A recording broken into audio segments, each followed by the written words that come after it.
tidak, kan gitu. Sekarang Kalau gelap hitam saya sama sekali nggak bisa. saya mau bertanya Pak Ustadz dari Papua nih. Silakan. Kalau orang ke Arab itu mau pergi untuk apa kalau ke Arab? Ke Arab orang tujuannya ibadah, Bang. Hah? Tujuannya ibadah, melaksanakan ibadah haji atau umroh. Oh, Kenapa? melaksanakan ibadah ibadah ya. Ibadah. Kenapa? Terus Kenapa? Kenapa harus ke Arab? kenapa Kalau harus ke Arab? Nah, kalau di Karena Indonesia perintah kalau di karena Indonesia perintahnya ke Arab, Bang. perintahnya siapa? Karena Peri- perintahnya memang ke Arab. Perintahnya siapa? Perintah Allah Subhanahu wa taala, perintah Tuhan semesta alam ke Arab. Coba tunjukkan mana dalilnya. Tunjukkan. Ya, baik, mana dalilnya? Perintahnya Allah atau Muhammad? Ya, kamu diem dulu nih, saya tunjukkan. Kamu cari dalil kan? Ya, Bang ya. Oke, iya. Sip. Kalau saya tunjukkan dalilnya bisa nggak kamu baca? Yuk, kan saja. Baik. Nah, nih saya kasih dalilnya. Nih, bisa baca nggak? Oh, otomatis saya nggak bisa karena saya bukan orang Arab. Kalau yang cari dalil tuh harus bisa baca. Kalau saya tunjukkan dalil, kau tidak bisa baca juga, buat apa? Nah, pertanyaan saya sekarang, Anda orang Indonesia apa? Udah, saya jelaskan dulu ya. Nih, fi Anda orang ayatum bayyinatum maqamu Ibrahim. Tuh. Wa man kan? dakhalahu kana amina. Tuh. Nah, Walillahi 'alan nasi hijjul baiti man istata'a ilaihi sabila. Tuh, nah, kambing lekau. ini ya.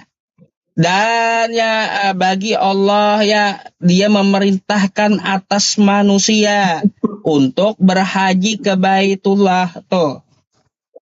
Nih. Nah, kalau sudah Ya, sampai di Arab, nih, ya. Barang siapa memasukinya Baitullah, amanlah dia. Dan di sana buat apa? Melaksanakan ibadah haji. Tuh. Kemana? Ke Baitullah, ke Mekah. nah, Nah, sekarang saya mau tanya kamu enggak tentang begini masalah dulu. ibadah sedikit. Bentar. Belum selesai. Itu Belum saya selesai. itu kan saya Ustaz. gini. Ya, memang belum selesai, makanya saya mau tanya Anda sedikit gitu. Kalau kami kan Pertanyaan ada ayatnya, ya ada ayatnya bahwa beribadah haji itu ada dalilnya diperintahkan Allah dalam Quran. Sekarang saya mau tanya, mana dalilnya ya perintah dari Yesus untuk ke gereja? Di mana dalilnya? Supaya ke gereja tuh kemana dalilnya? tadi belum selesai ya. Tadi belum selesai. Nah, kalau di Arab Hmm. itu, di Arab apa saja yang dikerjain di Arab? Belum selesai Ya tadi. nanti saya jawab itu, Bang. Ada nggak di tempat Anda bahwa Yesus menyuruh ke gereja? Itu dulu dijawab. Satu-satu dulu. Itu belum selesai Nah, tadi. satu-satu. Itu Jadi setiap tadi saya menjawab lalu saya kasih dalil, maka saya akan pertanyakan hal yang sama kepada Anda biar seimbang. Nah, nggak biar kita nggak begini. seimbang, ada Kita nggak dalil supaya kamu ke gereja? Di mana dalilnya? nggak begini. Tadi belum selesai. Dengar dulu saya. Iya, Jangan di makanya ngomong. belum selesai, makanya saya tanya Anda gitu. Kalau udah selesai, saya nggak akan nanya Anda. Makanya kita interaktif diskusi itu, biar selesai. Di mana Sekarang, perintahnya di Kristen sekarang supaya begini. ibadah itu ke gereja di mana? Anda Ustadz sekarangnya. Anda Ustadz. Kalau kok Anda ke Arab Saudi atau di Mekah, Jeddah, apa di mana kah itu ya? Apa yang Anda kerjain di sana? Ya, saya akan jelaskan setelah Anda jawab di mana perintah ke gereja. Supaya Sekarang interaktif. belum selesai tadi. Apa yang Anda kerjain di sana? Makanya belum selesai kan? Ini Ah, saya makanya kita diskusi karena memang belum selesai. Nah, setelah saya saya jawab itu. berikan dalilnya, ya, saya berikan dalilnya kepada Anda, maka biar Anda mau berpikir ya tentang masalah agama Anda, ya saya juga minta dalilnya gitu. Di mana dalilnya supaya kamu diperintahkan untuk beribadah di gereja tuh mana? Tidak ada. Bilang Enggak itu di dalam ada. Alkitab. Enggak ada. Lalu ngapain kamu ke gereja? Kalau kami berhaji, ya berhaji itu ada dalilnya. Ke Mekah ada dalilnya. Lalu kamu ke gereja nggak ada dalilnya. Buat apa kamu menanyakan perintah dari agama Islam kemana dalilnya? Kerjakan kalau di sana. Sampai di sana. Aduh. Apa yang Kamu kau mau kerjakan? tahu? Nih. Ujung cium batu hitam juga, cium batu. Berarti Tuhanmu batu. Oh, baik. Ya. Nih, ya, saya jelaskan ya. Kalau uang baik, Pertama ke hanya cium sana, ya, gitu. pertama ya, baik. Oh, jadi menurut kamu ke sana hanya cium batu. Ya, Memang sebenarnya hanya yang penyembah batu cium itu batu. adalah Kristen. Nih ya. Nih, ya. Saya demen orang kayamu. Nih. Ujung-ujungnya minum Enak kencing banget. ontak. Nih, ya. Nih. No, nih. Coba kau baca, ya. Nih, baca Habis kitabmu. Oh, nih. habis Yesus cium adalah batu. batu. Kamu penyembah batu. Betul nggak kamu penyembah batu? Yesus itu adalah batu. Hah? Sampai di sana. Cium batu, Iya. lempar Penyembah minum batu, kencing. ya. Lebih mending kita cium batu daripada nyembah batu. Nih, ya. Yesus kan ya, Yesus itu Lempar batu, kan minum kau sembah, kau tuhankan. Daripada kau menuhankan batu, ya lebih baik mencium batu. Nih, Yesus adalah batu. Nah, kalau untuk masalah kencing-kencing, ya nih, saya demen kali ya kalau masalah kencing-kencing nih ya. Ah, Andainya hmm. begini. Ini Yusuf lawan Edis. Lawan saya. Nih. Edis aja sampai saya tanya ini mencret dia. Nih ya. Maka Lawan saya. nih Edis.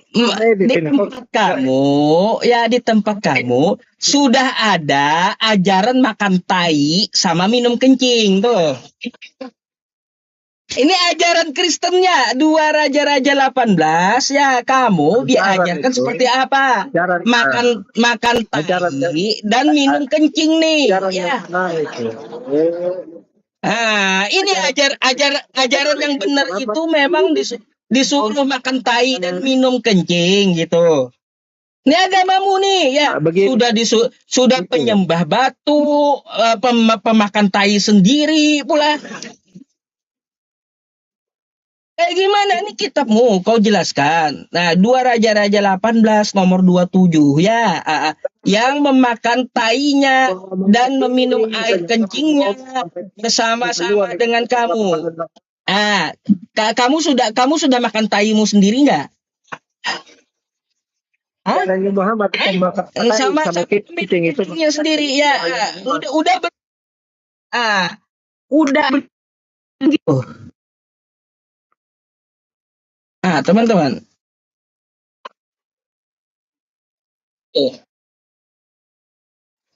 Kau makan taimu sendiri, ya kau jus aja sama kencingmu nih, ya itu ajaranmu. Tuh, ya. Udah belum dimakan tainya? Emangnya tuh.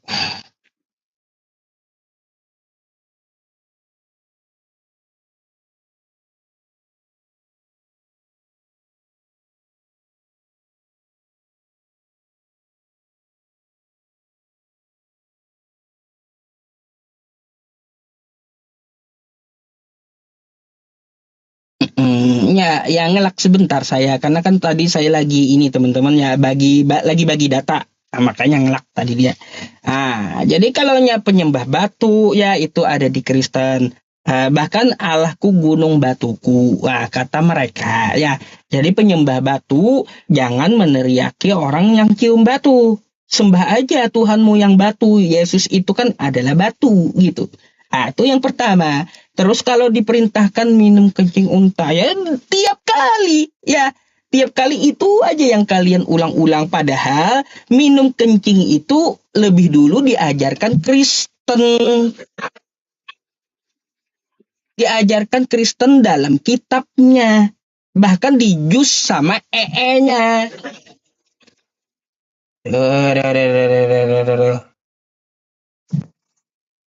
Kenapa nih teman-teman, handset saya nggak nyambung. Nah udah.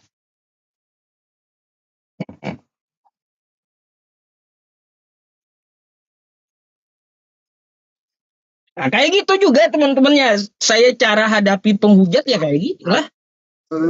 Selamat malam, Bang. Malam, Bang. Selamat malam, Bang. Malam. Silakan dibuka dulu Bang Bram juga kameranya.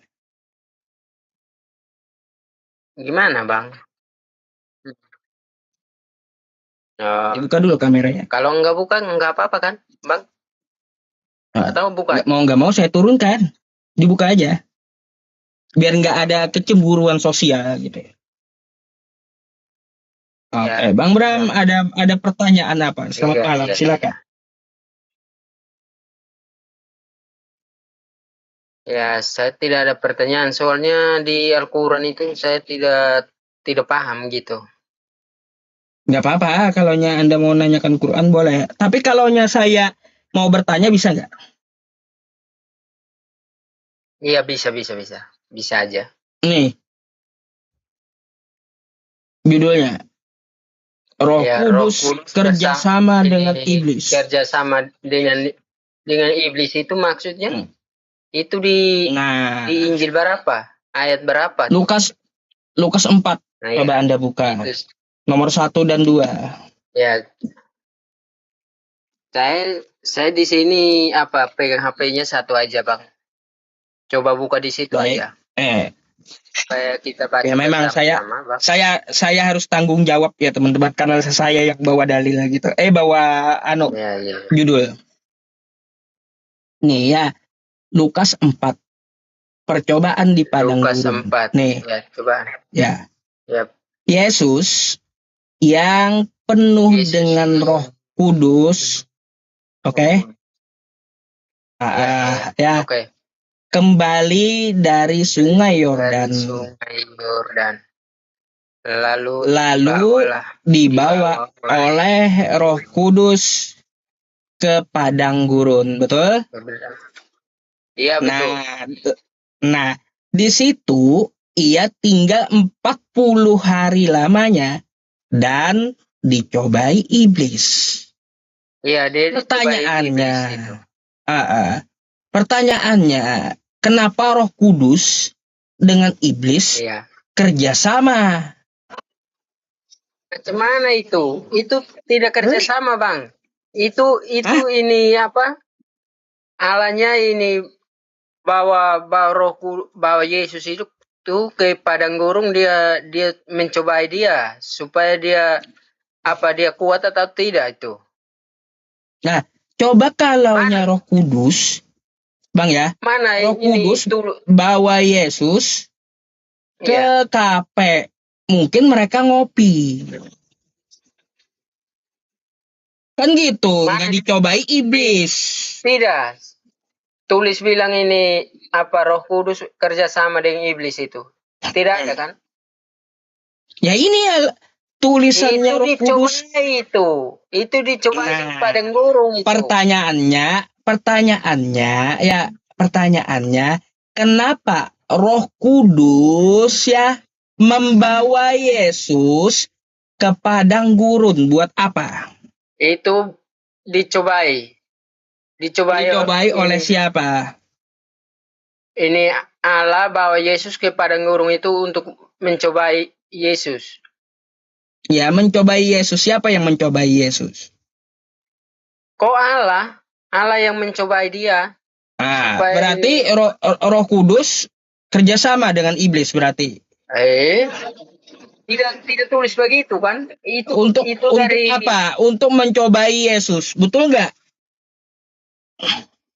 untuk Kalau Roh mencobai Kudus, Yesus. ya. Kalau Roh Kudus tidak bawa tulis Yesus ke bilang- padang gurun, Kalau tulis bilang ini Yesus kerjasama dengan iblis itu oke. Ini tidak ada ini. hah? Ini dari kau aja. Iya, Yesus kerjasama dengan iblis, oke. Yesus kerjasama dengan Lalalalalalalalalala. Yesus kerjasama dengan iblis juga oke gitu. Enggak, Yesus tidak kerjasama dengan iblis, itu cuma cobai aja itu. Bukan berarti kerjasama oleh Bang, iblis. betul nggak berarti Roh Kudus ya membawa Yesus ke padang gurun untuk dicobai iblis, betul? Iya, betul. Nah, pertanyaannya berarti Roh Kudus kerjasama dengan iblis gitu. Kerjasama dengan iblis kecuali ini ada tertulis di situ bilang ini dia ini kerjasama dengan iblis, itu saya belum percaya. Tapi itu kamu yang bicara itu. Nah, kalau dia tidak kerjasama, apa tujuan Roh Kudus membawa Yesus ke padang gurun? Itu dicobai oleh setan itu. Berarti Roh Kudus kerjasama dengan iblis, kan gitu? Kecuali tertulis di situ Yesus kerjasama dengan iblis. Itu salah. Seharusnya Bang ya Roh Kudus tuh bawa Yesus ngopi di kafe kan kayak gitu. Atau ke lapangan sepak bola kayak biar menghindari iblis gitu. Macam mana? Ini Al-Quran itu begitu ya? Bilang ini apa? Muhammad ini pergi ngopi di kafe atau gini-gini, pokoknya gitu ya? Nggak nyambung, nggak ngerti saya. Iya. Ini dia, kamu jawab aja. Tulis di situ. Gimana? Kalau ini bukan kerjasama, lalu ngapain mereka? Itu dicobai, bukan kerjasama. Kalau bilang ini apa di kerjasama, oke lah. Itu saya percaya kalau tertulis di Injil. Ini tidak tertulis di Injil, itu untuk mencobai aja itu. Baik, ya. Jadi Bang ya, Tuhan kamu itu, dia bukan cuma sekali, ya, bukan cuma sekali gitu loh kerjasama dengan iblis, tapi berkali-kali. Kerjasama dengan iblis. Kerjasama dengan iblis itu. Baik, sekarang saya mau tanya lagi, ya. Ini lain hal lagi yang saya tanya ya. Seringkali dia kerjasama dengan iblis. Ini coba saya tanya dulu sama Anda. Hal lain selain Yesus dibawa dicobai ini. Penyalipan tuh rencana siapa? Itu ini penyalipan itu ini rencananya ini apa? Ini orang Yahudi itu. Orang Yahudi, bukan rencana Tuhan. Bukan itu. Beda lagi kan jawabannya Kristen nih ya teman-teman. Baik, ya berarti ya apa gimana? Ya, jadi kalau menurut kamu ya itu penyalipan dia untuk penebus dosa-dosa umat manusia itu. Oh, berarti manusia yang menyalibkan Yesus itu kerjasama dengan iblis gitu. Manusia ini kerjasama dengan iblis. Mana itu ada ini ya. Aduh.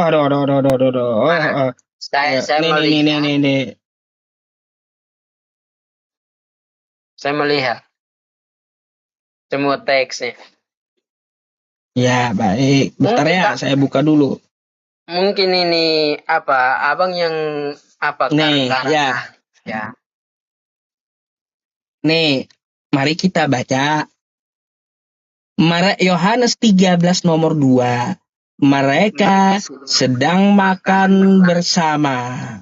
Dan iblis telah membisikkan rencana dalam hati Yudas Iskariot, anak dia- Simon, untuk dia- mengkhianati apa? dia.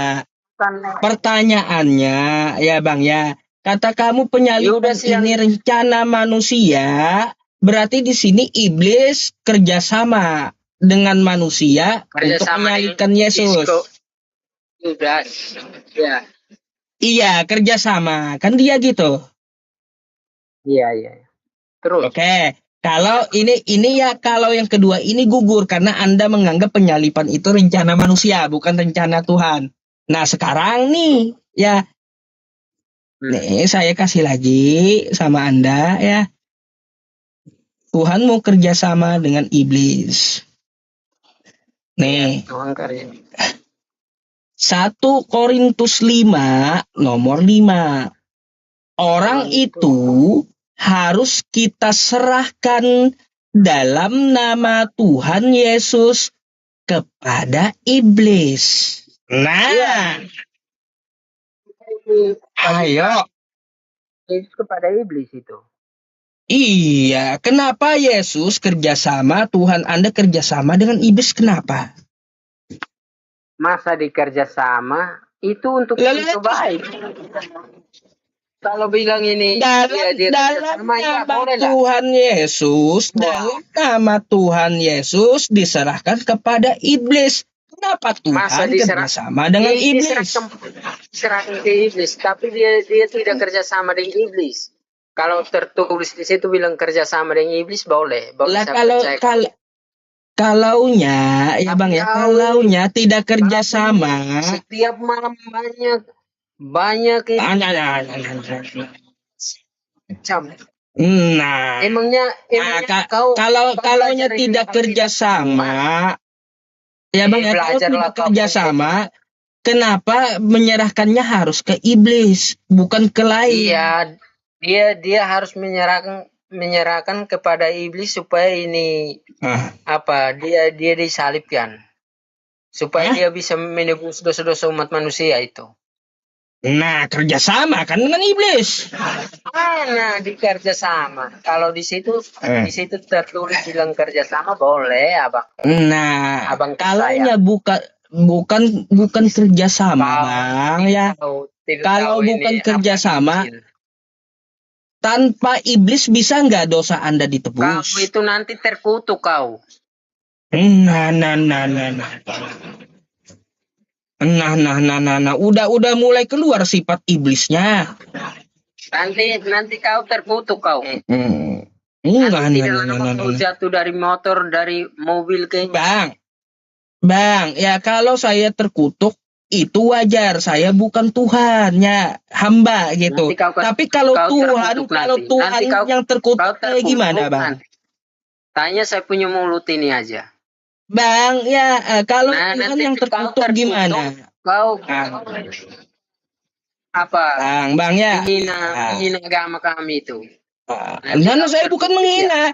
Saya itu membaca. Nih, ya. Membacakan kitabmu. Nih, ya. Nih. Kristus telah menebus kita dari kutuk hukum Taurat dengan jalan menjadi kutuk karena kita. Sebab ada tertulis, terkutuklah orang yang digantung pada kayu salib. Jadi kalau saya terkutuk, wajar Bang. Tapi kalau Tuhan yang terkutuk, waduh. Macam mana Bang? Abang menuhankan Tuhan yang terkutuk. Tuhan itu ini, dia bukan terkutuk, tapi dia penyalibkan ini karena dia menebus dosa-dosa umat manusia, Bang. Bukan dia terkutuk apa segala macam. Wajarlah Tuhanmu terkutuk karena dia kerjasama dengan iblis. Salib itu dia penebus dosa-dosa umat manusia, Abang. Dia ada tertulis di Injil itu. Makanya saya Bukan. bilang, Tuhanmu menjadi terkutuk kayak gini gara-gara kerjasama dengan iblis. Kau yang iblis kau. Nah.